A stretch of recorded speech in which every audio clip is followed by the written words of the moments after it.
இந்த கும்பராசிக்காரவங்களுக்கு வந்து இந்த வருடம் வந்து பலவிதமான மன உளைச்சலுக்கு ஆளாகி இருந்தார்கள் கும்பராசிக்காரவங்க. படிப்படியாக டார்ச்சர்கள் நிறைய இருந்துச்சு அவங்களுக்கு. நிறைய எஃபோர்ட் போடுறவங்க, மனசுக்குள்ள நிறைய சங்கடங்களை வச்சுக்கிறவங்க இவங்க தாங்கிறேன். ரகசியங்களை காத்து வச்சுக்கிறவங்க இவங்க தாங்கிறேன். ஆண்களும் சரி பெண்களும் சரி. இந்த கும்பராசி கும்பலக்கணத்தில் யார் ஒருத்தர் பிறந்திருக்காங்களோ அவங்கள்ட்ட ஒரு ரகசியம் மறைச்சு வச்சுக்குவாங்க, வெளியில சொல்ல மாட்டாங்க. அதான் உங்களோட கேரக்டர். மறைமுக அவமானம், மறைமுக அசிங்கம்லாம் விட்ட நிறையா இருக்கும். அது எல்லாத்தையும் தாங்கி குடும்பங்கிற ஒரு கேரக்டரை காப்பாற்றணும், நம்ம சொசைட்டியில் ஒரு நல்ல நேம் வரணும், ஊர் மக்கள் உலக மக்கள் மத்தியில் நம்ம பேர் புகழ் வரணும்னு இந்த கும்பராசிக்காரவங்க ரொம்ப பேர் புகழோட இருப்பாங்க. இந்த கும்பராசி அவிட்ட நட்சத்திரம், கும்பராசி சதய நட்சத்திரம், கும்பராசி புரட்டாதி நட்சத்திரத்தில் பிறந்தவங்களுக்கு இந்த வருஷம் எப்படி இருக்க போகுது? இதை பற்றி இன்னும் தெரிஞ்சுக்கணும் அப்படின்னா ஃபுல் வீடியோக்கான லிங்க் ரிலேட்டட் வீடியோஸில் இருக்கு, செக் பண்ணிக்கோங்க. அது இந்த தமிழ் வருஷம் ரொம்ப பொன்னான வருஷம். இந்த வருஷம் அவங்க ராசியிலே தான் மாதம் பிறக்குது, வருஷம் பிறக்குது. செவ்வாய்க்கிழமை சதய நட்சத்திரத்தை தான் பிறக்குது.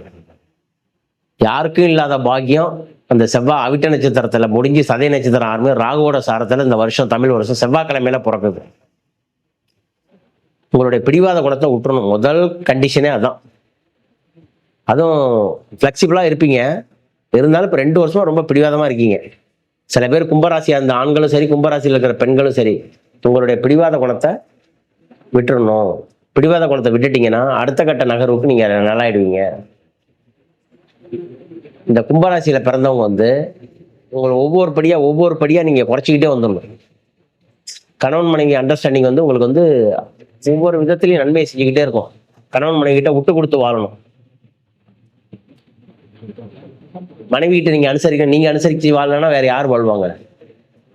கணவன் மனைவி கொஞ்சம் விட்டு கொடுத்து வாழணும். மனைவியா இருந்தா கணவன்கிட்ட கொஞ்சம் அட்ஜஸ்ட் பண்ணி வாழணும்.